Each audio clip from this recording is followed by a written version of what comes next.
દીઠે મારા નેણ ઠરે અને નોબી હશે જેમના દર્શનથી દુઃખ દૂર થાય દુર્લભ એવા આવા મહાપુરુષો આપણે ત્યાં વધાર્યા છે અને એમના દર્શનથી આ દુઃખ દૂર થઈ જાય છે. તો એમના ચરણોમાં કોટી કોટી વાર વંદન. કેમ કે આજે ઓઢવા ગામની પવિત્ર ધરા ઉપર ખરેખર આપણા ગામની અંદર આવા મહાપુરુષો પધાર્યા અને ગામ આપણું ખરેખર ધન્ય થઈ ગયું. અને એમાં તો ખરેખર હું તો ધન થઈ ગયો કે આવા મહાપુરુષ સાનિધ્ય મળ્યું ને ઘરે પધાર્યા.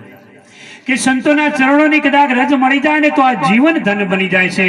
અને એમાં જો કદાચ આવા મહાપુરુષો મળી જાય ને તો જીવન જન્મ જન્મોત્તર મળી જાય છે. એમાં વ્યાસપીઠ પર વિરાજમાન જેમની છત્રછાયાની અંદર આવી જ્ઞાન શિબિર યોજાતી હોય, ગામડે ગામડે ફરી જેમને અંધશ્રદ્ધા કુરિવાજો જેવા રિવાજોને નષ્ટ કરી એવા મહાન સંત પરમ પૂજ્ય વંદનીય બ્રહ્મનિષ્ઠ બ્રહ્મક્ષત્રિય બેલિયા નવાસી આંબેડકર નિવાસી